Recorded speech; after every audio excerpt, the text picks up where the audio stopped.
กว่าดักละมาครับคำโตโตหมอกตุเตาดักเปล่ามึงเอ้ยสวัสดีฮะดาวสวัสดีทุกคนครับไก่หัวหน้าก๋วยเตี๋ยวน้ำตกนะเชียร์กล้องเชียร์แล้วก็เกตนะไทป์นะยี่กำลังเชียร์จากหลายด้านเชียร์เกตนะอุ้มซอบุนะกว่าเครื่องเชียร์ก็มุจอดแล้วกล้องนะมาดูต้ากันนะเป็นเส้นเล็กนะครับเนี่ยดูข้อมากันนะทำเองครับมาแชร์ตัวลูกเชนให้กันติดเจ้าเกตหนูนะดีกว่านะบุนะเจ็บจำลังแกล้คู่กุ้ยเจ็บนะบุเดินหลุดเราว่าเรานะผมเดินมาแม่ก็ได้ต้มง่ายๆครับผักบุ้งอาจจะต้มเยอะไปหน่อยนะเดี๋ยวจังกาเดินหลากหลายอย่างนี้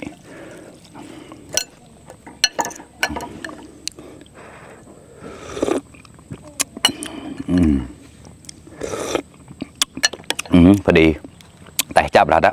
ไก่เราวิเชียพันเดอร์ไหลได้แฉออกมาต้าเราตักละเฉียๆขนาดนะวันน่าเฉียมีน่าละอันนี้โหระพาได้กล่าวแล้วละ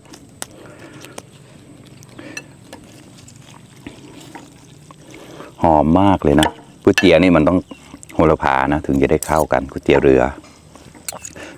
อน้ำตกแล้วนะมาชิมกันกล้าได้กล้า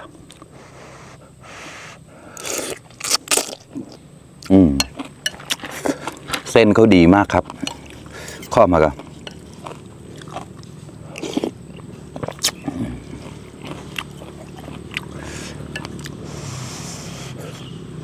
ตาแล้ว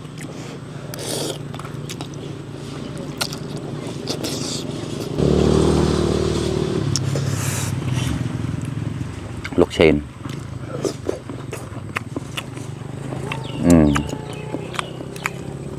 เป็นลูกชิ้นจุนแกลปนะครั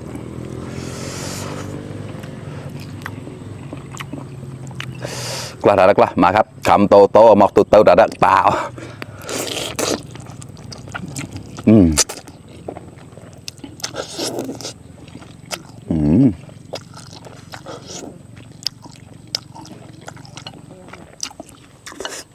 อร่อยมาก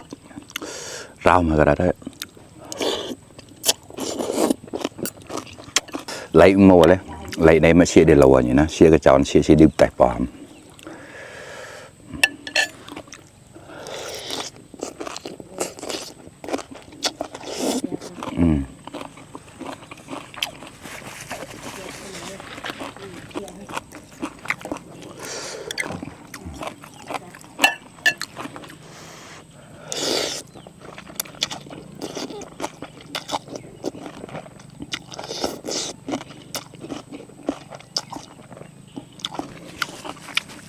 ตายหนูเพียวนึงในเดี๋ยวมาติดเจ้าเดือบดาแล้วนะ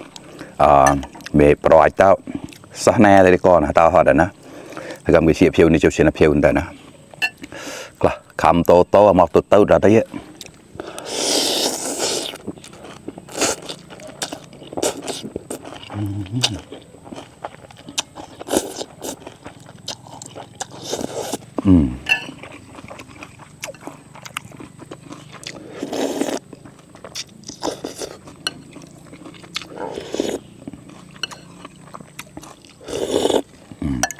หลักแปลกแล้ว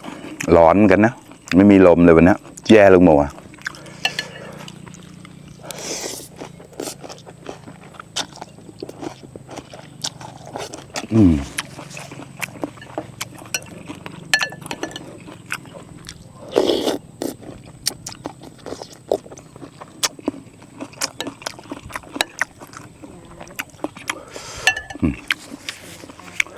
ชุนเกล้านะชุนเกล้าแต่ลูกเชนชุนแกล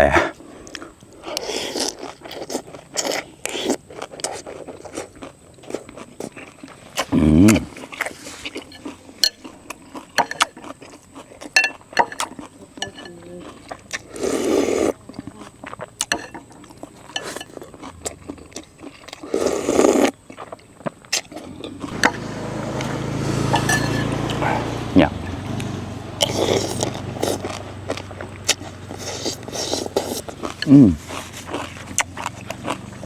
สำหรับอ้วนเราเนี่ยแต่จับแล้วนะมาเอาไปทับเลยนะรสชาติพอดีมากครับไม่ได้จัดจ้านมากกลางๆครับอร่อยกินได้อยู่ครับโอเคมากเลย ป่ะปำเนาแต่หุกคอแอร์รอดาถ้าเพียวในไรเน่ามา